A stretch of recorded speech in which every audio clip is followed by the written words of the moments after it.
Bonjour ou rebonjour à tous, merci de nous rejoindre ou de continuer à nous suivre. Notre webinaire se poursuit donc et pour rythmer cette matinée entre les différentes tables rondes qu'on vous propose, il y a aussi des interviews en face à face avec des acteurs importants de l'univers du podcast de sport. J'ai donc en face de moi Aude Baron, rédactrice en chef d'Eurosport.fr. Bonjour Aude.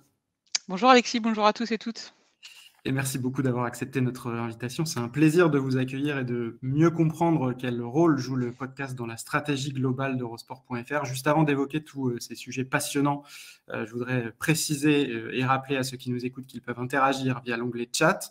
Vous pouvez notamment nous dire si vous écoutez des podcasts Eurosport par exemple. Si vous avez aussi envie de poser des questions et interpeller directement Aude, l'onglet spécifique questions.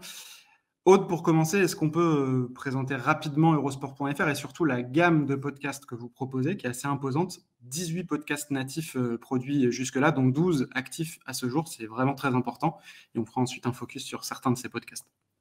Alors je précise, 18 podcasts natifs, ça dépend ce qu'on appelle, natif, puisqu'il y a beaucoup de podcasts en fait qui sont, tout simplement les bandes son de nos émissions, et ça fait lien avec, ce qu'est Eurosport.fr. Aujourd'hui, on est le deuxième site média sport en France, derrière l'équipe, et Eurosport, on s'inscrit en fait dans un grand réseau puisque la force notamment d'Eurosport, c'est d'être un média, à la fois, linéaire et digital, dans une quinzaine de pays européens. Voilà. Est-ce qu'on peut parler plus précisément de l'historique peut-être Mmh, de l'offre de podcast? Je crois que ça a mmh. commencé par Les Grands Récits en 2019, dont on aura l'occasion de reparler, un podcast qu'on a recommandé déjà sur Podio et qu'on recommandera à nouveau.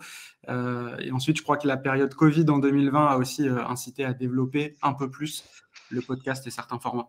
Ouais, ouais, tout à fait. En fait, à partir de 2018, alors il faut que je rende hommage à Pierre-Olivier Boucher qui n'est plus à Eurosport, mais qui a été, le directeur des rédactions d'Eurosport pendant de longues années et qui poussait beaucoup pour qu'on aille sur les podcasts avant tout parce que lui était, un grand amateur, un grand, écouteur de podcasts. Et en fait, la question, c'était pourquoi on y va et comment on y va? Parce qu'en soi, produire des podcasts, c'est bien, mais nous, on n'est pas on est un groupe, donc en fait, il faut remplir certains objectifs. Et donc ça a pris voilà, ça a pris un peu de temps, et surtout en tout cas, ce que moi je ne voulais pas par ma position, c'était me mettre à produire, sans une direction particulière puisque produire un seul podcast, c'était pas trop l'idée. C'est de se dire: «On met une petite graine pour ensuite construire un réseau avec, une offre déterminée». Heu, les grands récits, c'est né tout simplement, souvent la serendipity, entraîne à de bons projets. J'ai rencontré Pierre Orlac et qui est le fondateur de Bababam et on avait pris un déj, mais alors, de manière tout à fait informelle juste pour faire connaissance et et je me suis dit: «Il a l'air sympa, j'ai envie de bosser avec lui».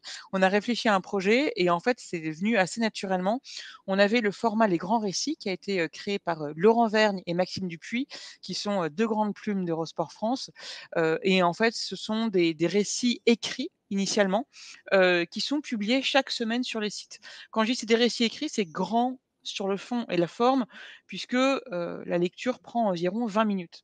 Et je m'étais dit, en discutant avec Pierre, le caractère, ce qu'on appelle evergreen, donc vraiment, totalement sorti de l'actu de ce format, permettrait d'être adapté aux plateformes, parce qu'on peut les écouter, n'importe quand. Et donc, on en a discuté avec Pierre très concrètement et 1 mois et demi après, le premier grand récit sortait et depuis, c'est le top format d'Eurosport et comme tu le disais ensuite, mais ça on va peut-être en reparler, dans le confinement a donné un gros coup d'accélérateur. Donc, si je comprends bien, les questions qui se posaient pourquoi et comment ont trouvé leur réponse à ce moment-là. Et c'est Les Grands Récits qui a inauguré la suite de la série. On peut enchaîner d'ailleurs ensuite Mmh. avec la période Ouais. de Covid. Alors écoute, le pourquoi, on se disait: les grands récits, ça va permettre, de, toucher une audience qui reste longtemps. Et donc de créer un vrai lien avec Eurosport. Et la deuxième chose, moi, c'est surtout ça qui m'intéressait, c'était ces récits, en fait, ça raconte l'émotion, l'histoire d'hommes et de femmes dans le sport. Et ça nous permettait de toucher une communauté qui n'est pas forcément fan de la performance, fan des résultats tels qu'on les rapporte essentiellement sur eurosport.fr, mais des belles histoires et donc c'était ça l'objectif principal. C'est vraiment toucher une nouvelle communauté qui va être engagée avec Eurosport.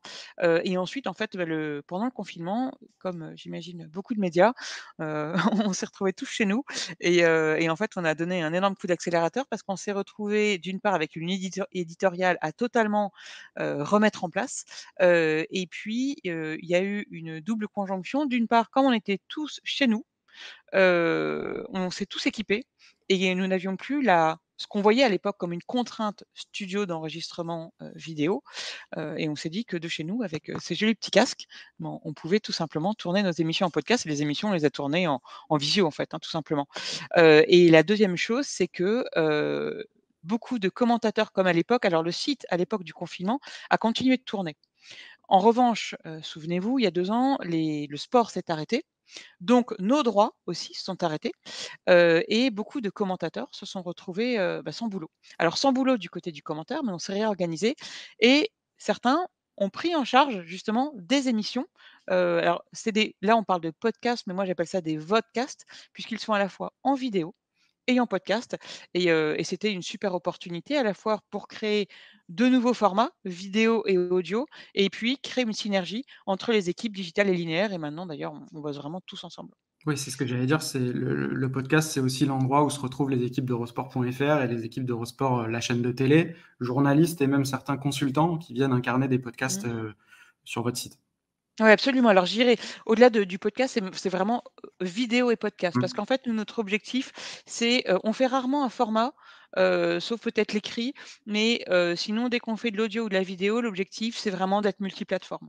Et effectivement, en fait, ben, on s'est dit, «Exploitons les talents que nous avons à la maison». On a, d'excellents animateurs. S'ils savent, animer, une émission, sur un plateau télé, il y a aucune raison qu'ils ne sachent pas le faire sur un podcast. Et aujourd'hui, Guillaume Di Grazia anime, Bistro Vélo, Gilles Delaposta, anime Les Fous du volant et cetera. Donc voilà, ça a permis de créer de belles synergies et puis en plus, surtout, c'est que, on a des personnes talentueuses qui sont en première ligne des podcasts. Donc là, on parle peut-être plutôt des podcasts de talk que vous avez sur des sports Mmh. identifiés, le foot, le cyclisme, on en a parlé, le tennis, le rugby, la F1 et il y a aussi malgré tout une vraie offre de podcasts, natifs qui sont des vrais contenus Mmh. audio que vous produisez, et qui ne sont disponibles qu'en podcast. Les grands aussi, on en a parlé, même s'il y a une déclinaison écrite, à l'origine, mais aussi, un format court qui est assez récent, Tu veux une médaille, on va peut-être en parler également. Belle Trace, qui est aussi un podcast assez récent. Et dans vos dernières productions, dans vos dernières créations, on sent qu'il y a cette envie d'aller toucher l'auditeur de podcast, réellement. Bah, en fait, ça pour le coup, l'objectif c'était aussi de se dire, en gros en termes de distribution, moi je me dis que nous avons, 4 canaux principaux. Le site, le partage sur les réseaux sociaux, Google et en l'occurrence des plateformes spécifiques et en l'occurrence les plateformes audio. Ce dont on se rendait compte, c'est que, pour toucher une audience vraiment spécifiquement podcast, si on a un format qui est ce qu'on appelle nous native podcast, donc dès le départ prévu pour du podcast, c'est vrai que l'expérience sonore, souvent, est meilleure. D'ailleurs, Les Grands Récits, c'est produit par, Bababam. C'est vraiment une coproduction puisque nous fournissons l'écrit, et Bababam assure la production. Pour le coup, en fait, l'expérience sonore, c'est vraiment au cœur, hein, du format. C'est vrai que sur nos émissions, comme il faut qu'on jongle sur plusieurs plateformes, il faut pas se mentir, parfois le son et pas, c'est un équilibre, qu'on trouve en fait. C'est juste se dire sur les grands récits, on mise tout sur le son et sur les autres, on distribue en fait la qualité. Si on rentre un petit peu dans le détail également de votre catalogue, il y a 2 podcasts Championne du monde et Mmh. Ultra Talk, pardon, que vous avez en quelque sorte repris. C'était des podcasts, indépendants à l'origine, qui étaient assez, matures et performants, qui avaient des communautés déjà constituées et que Eurosport.fr, héberge et diffuse depuis quelque temps. Est-ce que vous pouvez nous expliquer aussi cette partie-là de la stratégie qui complète le reste de la gamme? Mmh. Alors ça a commencé alors le premier podcast dont nous avons acheté les droits, c'était, Échange qui était produit par Mmh. Antoine Bento. Et ensuite, donc il y a eu, Ultra Talk d'Arnaud Manzanini et Championne du monde de Cléo Hénin. En fait, le constat, alors déjà, j'étais partie du fait que c'est des podcasts que je trouvais très quali, et notamment alors Échange, c'est parce qu'il y avait vraiment une, conjonction de nos communautés puisque c'était très tennis et Ultra et Championne du monde, là, pour le coup, au niveau des communautés, je m'étais dit: «Ils touchent des communautés qui ne sont pas les nôtres», puisque sur le site, on traite très peu des sports extrêmes et d'endurance et championne du monde, elle aborde vraiment le prisme du sport féminin et c'est une brique qui nous manquait cruellement, sur nos plateformes, et donc je les ai tout simplement contactés et là l'objectif, il était, je dirais, double. C'était de se porter acquéreur de podcasts qui donc permettaient de toucher des communautés complémentaires des nôtres et ensuite, surtout, qui avaient une communauté assez solide sur les plateformes d'écoute. Parce qu'aujourd'hui, une grande partie de notre audience, est générée grâce à la page d'accueil d'eurosport.fr sur laquelle on link nos podcasts. C'est une des questions que je voulais poser également. Il y a un vrai enjeu de découvrabilité aussi des podcasts. C'est super de produire 12 podcasts natifs et des bons podcasts natifs.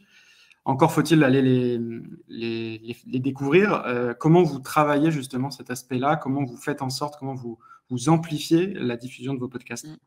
Bah, pour moi, ça, c'est vraiment le cœur du sujet. Produire des podcasts, c'est facile. Mmh. En revanche, les faire découvrir, ça, c'est vraiment l'enjeu majeur. Aujourd'hui, on se sert, de la page d'accueil du site et on travaille, bah, toujours avec, Bababam avec qui on travaille vraiment main dans la main. Ils ont une solution qui s'appelle Podinstall, qui est une page web, optimisée et qui permet d'offrir une bonne expérience utilisateur quand on consulte un podcast depuis le site. Les réseaux sociaux, c'est compliqué, chez nous en tout cas, de vendre un podcast et puis, du travail avec, les plateformes d'écoute, ça c'est du lobbying, et on compte surtout là-dessus enfin du lobbying, c'est de la discussion et surtout c'est, bah, de la, on va dire, faire concorder, l'agenda, des plateformes audio. Par exemple, en ce moment, il y a Roland-Garros.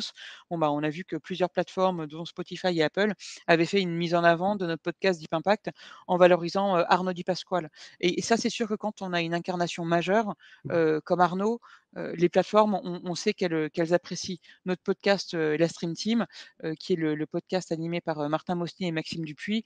C'est sûr que pendant la coupe du monde de foot qui va avoir lieu à la fin de l'année, on peut espérer une mise en avant. Voilà, donc c'est très compliqué et pour moi, c'est vraiment là le cœur du sujet, et c'est pour ça que, pour revenir sur championne du monde et ultra, ça a été un enjeu majeur, heu, qu'ils ne dépendent pas de nous, en fait. Voilà, enfin qu'ils ne dépendent pas de la plateforme Eurosport. Sans forcément donner de chiffres, quels sont les principaux succès de votre offre de podcast et surtout, est-ce qu'elle est en progression? Alors, elle est en progression. Surtout là, en ce moment, on est en train de réduire un peu, la production. Vous le disiez, on a produit 10 podcasts en tout, il y en a 12 aujourd'hui qui sont actifs. On avait un podcast, par exemple, lancé à l'occasion du confinement qui, c'est le plus fort, qui marchait très, très bien, mais qu'on a décidé d'arrêter. Bon, un pour des questions, de production qui n'étaient pas simples et 2 parce que l'audience dépendait principalement du site.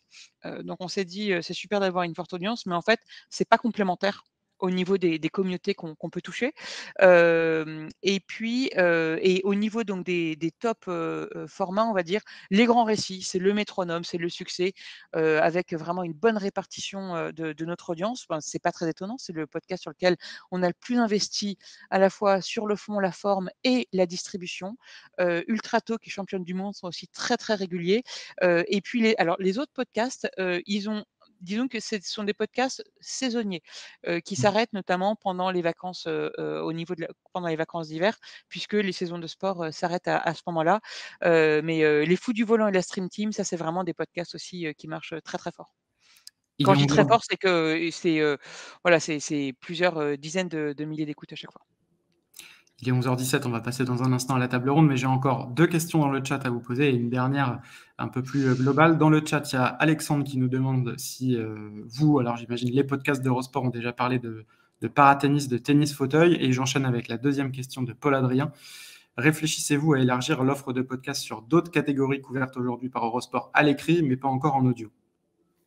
Alors pour répondre à la première, dans échange, il y avait eu alors je suis désolée, je connais pas tous les épisodes par cœur, mais on avait eu un invité, est-ce que c'était pas Michael Jérémia? J'ai un petit doute, et pour la deuxième question, est-ce que vous pouvez répéter l'intitulé? Parce que j'ai pas très bien Réf compris la question. Réfléchissez-vous à élargir l'offre de podcasts sur d'autres catégories couvertes aujourd'hui par Eurosport à l'écrit, mais pas encore en audio? Peut-être des sports, qui sont, largement couverts sur le site internet, eurosport.fr à l'écrit, mais qui n'auraient pas aujourd'hui de podcast, dédié. Bah, aujourd'hui, les sports piliers d'Eurosport ont tous leur Oui. podcast. Le seul qui n'a pas de podcast, c'est le winter, tout ce qui va relever des sports d'hiver, principalement alpin et biathlon. C'est vrai que les sports d'hiver, ça marche bien à la vidéo. Pour le podcast, en fait, c'est une période hivernale qui est trop courte. Donc, non, pour l'instant, nous, notre stratégie, c'est plutôt justement de resserrer la production pour mieux se concentrer sur la distribution. Et de pas multiplier le nombre de podcasts, mais de, faire, croître l'audience. Merci pour ces réponses. On a encore plein de questions à vous poser. Malheureusement, il y a une nouvelle table ronde qui arrive dans un instant et qui va vous intéresser, j'en suis sûr. Aude, une dernière question quand même pour finir et pour reprendre l'intitulé du webinaire. Est-ce que l'avenir du podcast du sport est radieux selon vous? Non, moi, je serais moins optimiste, que les prédécesseurs. En termes d'intérêt de production, j'en suis absolument convaincue parce que, ça offre une super expérience utilisateur. Après, en termes justement de découvrabilité d'audience, si on se place du point de vue média, en fait, disons qu'un particulier va faire ça par passion. Et moi, je me souviens à l'époque, j'ai eu un blog pendant 10 ans, il y a 10 ans, c'était mon bébé, c'est mon blog, donc et on n'est pas du tout sur la même échelle à la fois, d'audience et surtout, d'objectifs de revenus. À l'échelle d'un média, c'est quand même compliqué aujourd'hui, vu le nombre, d'acteurs sur le marché du podcast. C'est compliqué de se faire une place. Donc radieux au niveau de la production et de l'expérience utilisateur, oui. Radieux au niveau du retour sur investissement, mitigé. Bon, c'est une thématique qui va complètement concerner la table ronde suivante. Je suis sûr qu'on aura l'occasion d'en reparler avec nos différents invités. Merci beaucoup, Aude Baron, d'avoir participé à ce Merci à vous. webinaire et répondu à nos questions. C'était vraiment très intéressant de comprendre la démarche d'Eurosport.fr dans le podcast.